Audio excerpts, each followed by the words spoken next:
Now we're continuing part 4 of 30 in our world history section of introductions, terminologies, and timelines, as well as the summations as well. So we have the timelines, terminologies, introductions, and summations.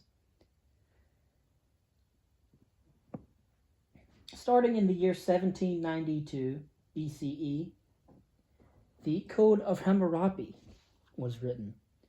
In 1650 BCE, the Hittites were dominating central Anatolia.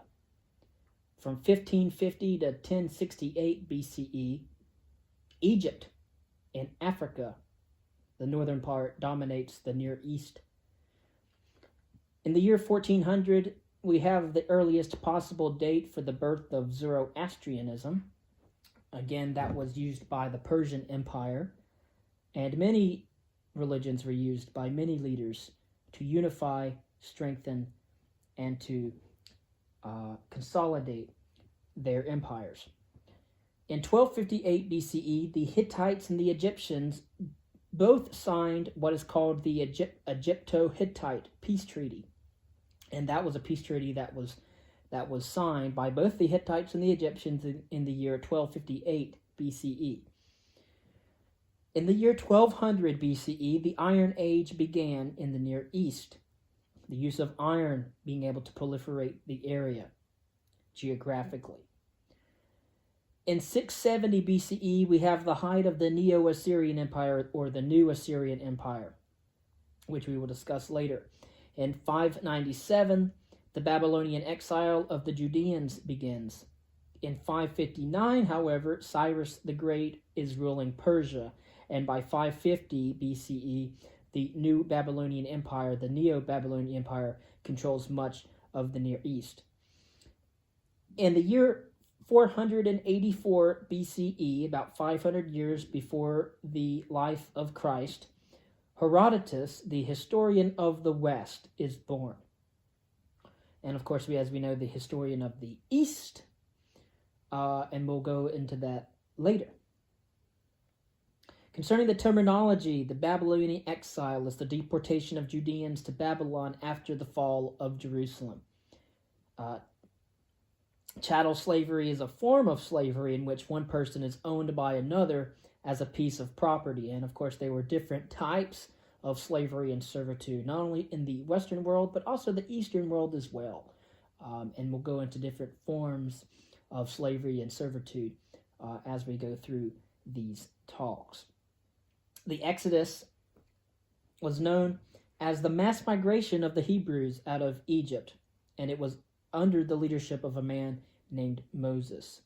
Of course, that story is told in the Hebrew Bible, which is the holy book, or the Biblos, the book that, according to the Jewish tradition, it tells the story of the Hebrew people.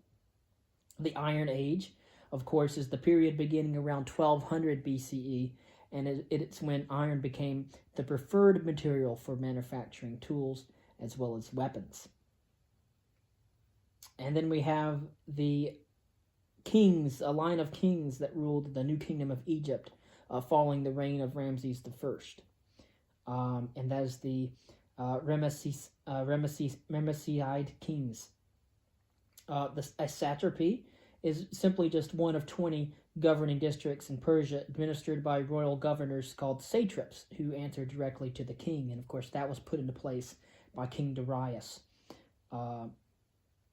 Now, the vassal state is a state or a kingdom that is nominally independent in the running of its internal affairs, but it must submit to the demands of a dominating empire and usually provided tribute to it. And so a vassal state would operate the running of its own internal affairs. However, it had to pay tribute to the leading empire. For example, many vassal states paying tribute to the Persian Empire at the capital of Persepolis, for example. And then, as we have noted earlier, Zoroastrianism, it was the religion of the ancient Persians, and it was named for its founder Zarathustra, pronounced Zoroaster in the Greek. And of course, it was the battle between good and evil, and we see many different similarities within not only Judaism, but also Christianity and Islam. At the dawn of the Iron Age, which began around 1200 BCE, in the Near East, again, the Near East is our topic, highly trained Assyrian armies, the Assyrian Empire, with bronze and iron weapons, expanded out of the northern part of Mesopotamia. And within a few centuries, their conquest had provided the Assyrians with an empire that was greater and more extensive than the Near East had ever seen before. Relying on archaeological finds, of course, like a detailed relief of the Assyrians and their conquest, as well as textual documentation and scripts from the Bible, for example, and also other sources, all right, which is why we know that sometimes books, even though they tell fanciful, wishful stories of supernatural things and miracles, but we know that some of these documents did contain historical valuable information about certain key figures and certain cities that were grand at the time. Now,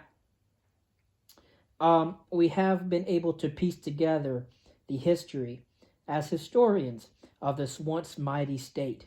The Assyrians conquered the kingdom of Israel in the 8th century BCE, and they added Egypt to their land in the 7th century, and then they held it all together with the combination of ruthless military tactics, efficient state organization, and a wide, extensive network of what was called royal roads, right? And then, of course, they left a powerful regional legacy. Yet theirs legacy is just one of many empires that rose and fell in the very complicated and dangerous world of the ancient Near East. And though these local power brokers were linked by the shared heritage of a Sumerian past, including influences such as cuneiform and Hammurabi's law code from the Babylonians, their rapid succession speaks to the level of rivalry and the conflict experienced by the people of that area. At the same time, the chaos that led to important innovations in all aspects of society, particularly that of military technology. And now we move on to the summations of the Near East. From Old Babylon to the Medes, after invasions by the Amorites and Elamites, new empires rose in Mesopotamia. In the 1700s, for example, King Hammurabi expanded Babylon into a major empire. By the 1500s BCE, the Hittites emerged from Anatolia. They sacked Babylon, and later they rivaled Egypt. During the Iron Age, the Neo-Assyrians built the first empire to rule both that of Mesopotamia and Egypt. And then by the late 7th century BCE, Babylonia and the Median Empire allied to overthrow the Neo-Assyrians. These empires governed diverse populations, adopting and adapting older cultural, religious, and administrative practices and policies. Concerning Egypt's new kingdom, again, there's the old kingdom of Egypt and the new kingdom, all right? And then, of course, the old and the new kingdom were split by smaller intermediate periods. During the second intermediate period, for example, Egypt's control shrank to Thebes, while the Hyksos took over the Nile Delta, introducing advanced bronze making, composite bows, and horse-drawn chariots. The new kingdom began when the Egyptian rulers expelled the Hyksos and expanded into Nubia, Canaan, and Syria. Pharaohs, like Thutmose III, led military campaigns to counter rivals like the Hittites and the Mitanni. This period also saw major religious and architectural changes, including Akhenaten's reforms and monumental projects by rulers like Hatshepsut and Ramses II. Again, Akhenaten pretty much took the polytheistic religion of the Egyptians and wanted to worship only one god, that of the sun god, and Aten, right? And then, of course, Hatshepsut, one of the greatest empresses of all of Egypt, and Ramses II. Eventually, however, projects and reforms by these monumental rulers would not last forever. Invasions, territorial losses, and a declining influence led to the fall of the new kingdom of Egypt. Concerning the Persian Empire, Cyrus the Great led the Persians to overthrow the Median dynasty and conquered the Neo-Babylonians by the year 539 BCE. And, of course, the royal roads were known, used by the Neo-Assyrians, adopted by the Persians and used by them. The successor of Cyrus the Great was Cambyses II, who extended the Persian rule to Egypt, therefore forming a vast empire. Under Darius I, however, the empire was reorganized into 20 satrapies, which we've discussed, and those satrapies were governed by a satrap, who oversaw major infrastructure projects like palaces and other things for water transport, for example. The Persian kings were seen as representatives of Ahura Mazda, and of course commanded a diverse army and ruled over many ethnic and religious groups, including the Judeans. The dominant religion, however, was Zoroastrianism, and again it emphasized the struggle between good and evil and foretold a final judgment, which is why, and we'll study in philosophy the work of Friedrich Nietzsche, and who wrote Thus Spoke Zarathustra, which was a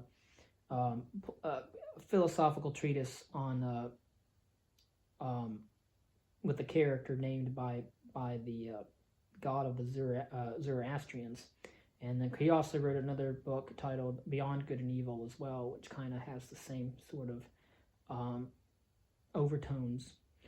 And then we get to the Hebrews. The Hebrew Bible recounts again the history of the Hebrew people, including their emergence in Canaan, oppression in Egypt, the exodus of the Jews, and then the United Monarchy, as well as conflicts with empires like the Neo-Assyria and Neo-Babylonia. Archaeological evidence, however, challenges many aspects of the Hebrew narrative, such as Joshua's conquest of Canaan, you'll find, and others as well. There, however, have been some findings of King Solomon's projects. The migration stories may have reflected older traditions that were tied to the Hyksos. The monotheistic worship of Yahweh evolved eventually and very gradually over time rather than appearing fully formed. It was shaped by geopolitical pressures as well. But by the Persian era, Judaism had taken shape as far as a religious system is concerned. It emphasized strict obedience to Yahweh and specific laws as well as a centralized worship that was to occur within the geographical bounds of Jerusalem.